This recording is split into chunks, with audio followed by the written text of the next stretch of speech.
Assalamualaikum warahmatullahi wabarakatuh. Halo semua, perkenalkan nama saya Slamet Arif Maulana, merupakan mahasiswa Fakultas Hukum Universitas Andalas Angkatan 2019 sekaligus kader Kombat.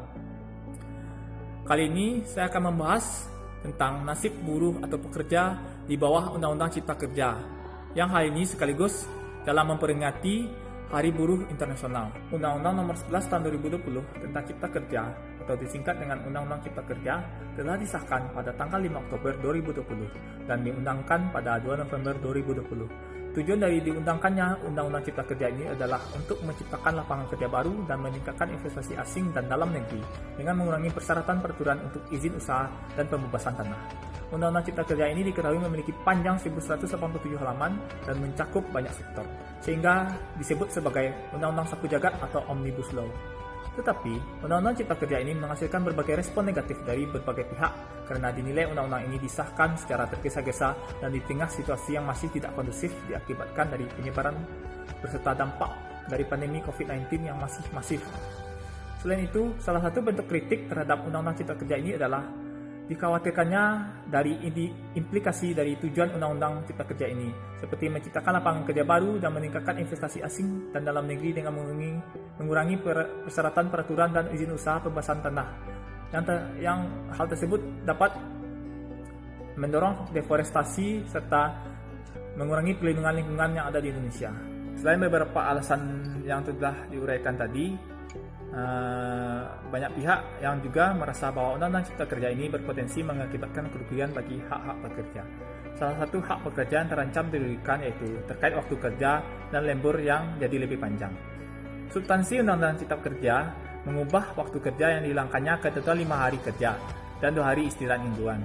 Dalam ketentuan Pasal 79 Undang-Undang Cipta Kerja, tepatnya pada ayat 1B, disebutkan bahwa istirahat mingguan 1 hari untuk 6 hari kerja. Selain bekerja selama 6 hari, pekerja juga dipaksa memperpanjang waktu lembur. Dalam Undang-Undang Cipta Kerja disebutkan lembur dilakukan selama 4 jam dalam 1 hari dan 18 jam dalam seminggu. Waktu lembur diperpanjang dari ketentuan sebelumnya yang ada pada Pasal 78 Undang-Undang Nomor 13 Tahun 2003 tentang Ketenagakerjaan atau Undang-Undang Ketenagakerjaan, yang sebelumnya menyebutkan bahwa waktu kerja lembur hanya dapat dilakukan paling banyak 3 jam dalam 1 hari atau 14 jam dalam 1 minggu. Lalu selain itu, hak pekerja selanjutnya yang juga ikut terancam, yaitu terkait waktu libur yang dikurangi. Perubahan waktu kerja juga berdampak pada waktu libur, yaitu hanya 1 hari dalam seminggu untuk 6 hari kerja. Di dalam Undang-Undang Cipta Kerja, Pasal 79 ayat 1 huruf B, disebutkan bahwa waktu istirahat mingguan hanya 1 hari untuk 6 hari dalam seminggu. Sementara libur dalam undang-undang sebelumnya, yaitu Undang-Undang Ketenagakerjaan, disebutkan bahwa istirahat mingguan 1 hari untuk 6 hari kerja dalam 1 minggu dan atau 2 hari untuk 5 hari kerja dalam 1 minggu. Hak pekerja lainnya yang juga ikut terancam yakni terkait upah minimum yang dihilangkan. Pada Pasal 88 Undang-Undang Cipta Kerja menghapus ketentuan rinci mengenai penghitungan upah yang tidak ada lagi ketentuan upah minimum. Perhitungan upah akan berdasarkan kebijakan pengupahan nasional yang diatur dalam peraturan pemerintah. Dengan ketentuan itu, maka upah berpotensi jauh dari kata layak. Yang ketentuan mengenai upah minimum pada Pasal 89 Undang-Undang Ketenagakerjaan pun dihapus oleh Undang-Undang Cipta Kerja. Selain itu, perubahan mendasar dalam pengupahan di Undang-Undang Cipta Kerja adalah perhitungan berdasarkan satuan waktu. Meski satuan waktu tidak dirinci, tapi ketentuan itu akan berdampak pada upah dihitung per jam. Dengan perhitungan itu, otomatis upah minimum tidak relevan lagi digunakan untuk pemberian upah. Selain itu, perhitungan upah per jam akan menghilangkan upah yang biasanya diterima secara tetap per bulannya. Upah yang dihitung berdasarkan satuan waktu tersebut yang ada sebelumnya dan atau satuan hasil produktivitas yang terdapat dalam Pasal 88B Undang-Undang Cipta Kerja yang telah diganti ini. Selain itu, upah dibayarkan sesuai dengan kemampuan perusahaan dan produktivitas, serta tidak ada lagi pengawasan soal ini. Hal ini dapat menyebabkan rentan terjadinya pelanggaran yang ujung-ujungnya juga tetap merugikan pekerja.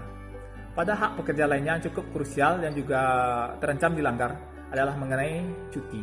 Seperti cuti panjang yang tidak lagi diatur oleh pemerintah, tetapi diatur oleh perusahaan dengan perjanjian kerja, perusahaan dan dengan perjanjian kerja bersama. Jika pekerja tidak hati-hati dan tidak siap untuk bernegosiasi dengan perusahaan tempat bekerja, maka cuti pekerja akan ditentukan oleh pihak perusahaan secara sepihak. Di dalam Pasal 79 ayat 5 Undang-Undang Cipta Kerja juga menghilangkan hak istirahat panjang seperti cuti panjang bagi pekerja, di mana cuti panjang hanya ditentukan oleh peraturan perusahaan atau perjanjian kerja dan bukan lagi dari amanat undang-undang seperti yang tertuang sebelumnya dalam Undang-Undang Ketenagakerjaan. Terkait hak khusus bagi pekerja perempuan mengenai cuti haid dan cuti melahirkan pada ketentuan Undang-Undang Cipta Kerja memang tidak dihilangkan.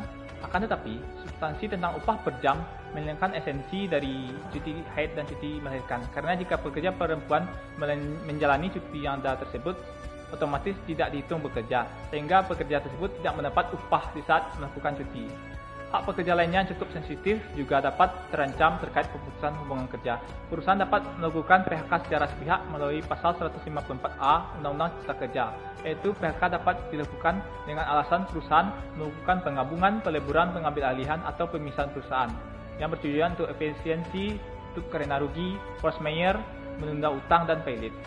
Pemutusan hubungan kerja juga dipermudah lewat pasal 151 Undang-Undang Cipta Kerja yang menghapus ketentuan segala upaya harus mengusahakan agar jangan terjadi pemutusan hubungan kerja. Perusahaan juga dapat melakukan PHK tanpa melalui perundingan dengan serikat pekerja.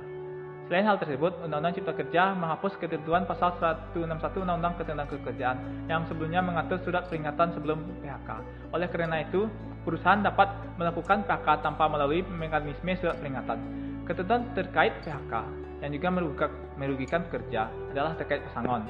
Dalam pasal 156 Undang-Undang Cipta Kerja mengurangi jumlah pesangon jika pekerja di PHK karena menghapus uang pengganti hak. Dalam pasal 156 Undang-Undang Ketenagakerjaan terdapat penggantian perumahan serta pengobatan dan perawatan ditetapkan 15% dari uang pesangon dan atau uang penghargaan masa kerja bagi yang memenuhi syarat. Selain itu, Undang-Undang Cipta Kerja menghapus pasal 162 sampai 166 dalam Undang-Undang Ketenagakerjaan yang merinci jumlah pesangon dan perhitungan penghargaan masa kerja serta uang pengganti bagi pekerja yang mengundurkan diri. Pembentukan Undang-Undang Cipta Kerja juga dinilai telah melanggar asas material dalam pembentukannya. Salah satu asas yang jadi jelas telah dilanggar bisa dilihat pada pasal 6 ayat 1 huruf J Undang-Undang Nomor 12 Tahun 2011 tentang pembentukan peraturan perundang-undangan, yaitu asas keadilan. Selain asas keadilan tadi, diketahui undang-undang ini pun tidak memenuhi syarat formil, yaitu dengan mengikutkan partisipasi publik. Oleh karena itu, bagi yang merasa adanya pelanggaran hak atau pelanggaran asas material ataupun formil terkait Undang-Undang Cipta Kerja ini, maka dapat mengajukan uji atau banding undang-undang ini kepada Mahkamah Konstitusi. Baiklah, sekian dari saya. Wassalamualaikum warahmatullahi wabarakatuh.